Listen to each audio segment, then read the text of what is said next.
Hi there.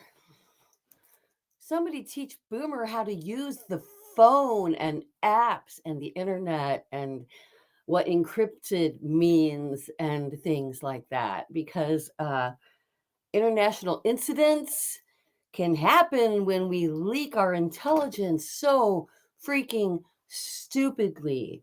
How is it that this clown parade, that this buffoon is actually in office? My God, if I had a child who was a service member, I would be mortified right now. I would never trust this freaking whatever they are. They're not an establishment, they're not a government, they're not in anything. They're like little kids on the playground. Have you read the transcripts that they sent to Jeffrey Goldblum from The Atlantic? He included it. And the guy, what, Walls, that included him said, "Oh yeah, it's definitely uh I did it, but you know how easy it is to just accidentally, get add someone in there." And they're like, "Well, you said you don't even have his phone number, so how?" It just got happened. It just got in there with the bunch. I'm like, "What kind of nonsense is that?"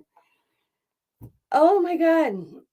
We got a drunk running national security. We have a billionaire being briefed at the highest levels on everything. We have a world out of control, and all of it, I believe, is because we want Russia to be our little bitch because they're between China and Europe. And if we keep Russia all that landmass, but no power. Now we gave them all their power back by calling them a superpower. Why? Why did we just say you're that important? Because they weren't. Even Putin himself said years ago that we're not this vast superpower anymore that people think we are.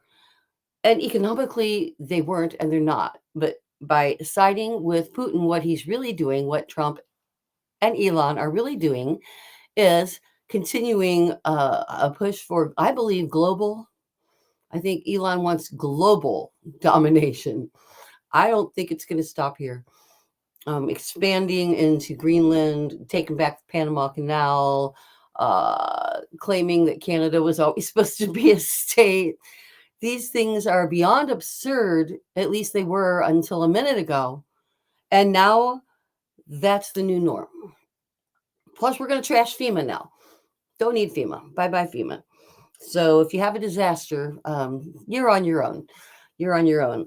Just hopes of having any kind of future if you are not wealthy and well connected is out.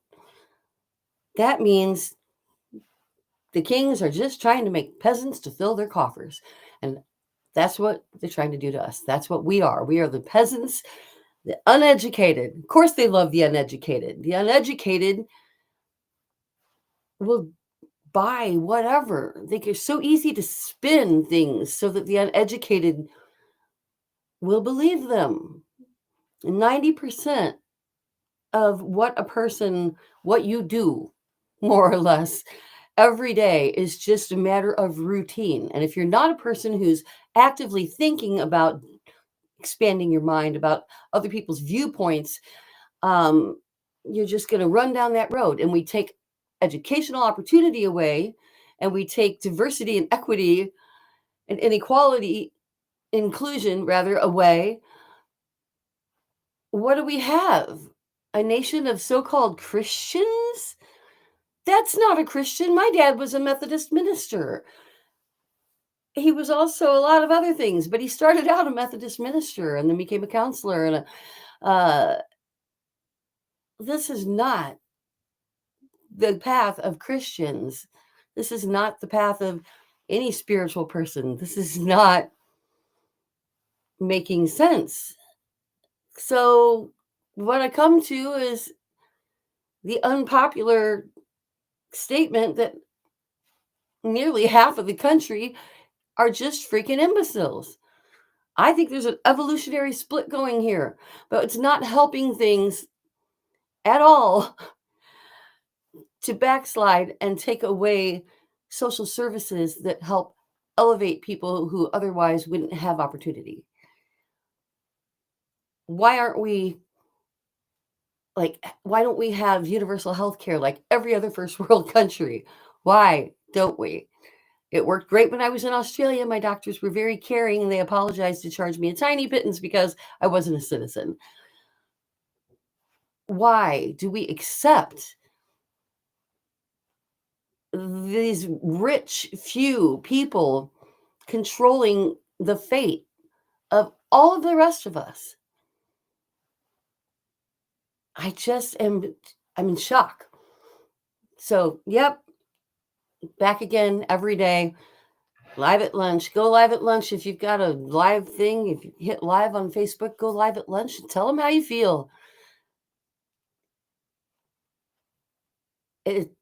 I hope it gets old. I hope it gets so old that it's not an issue anymore. I really do.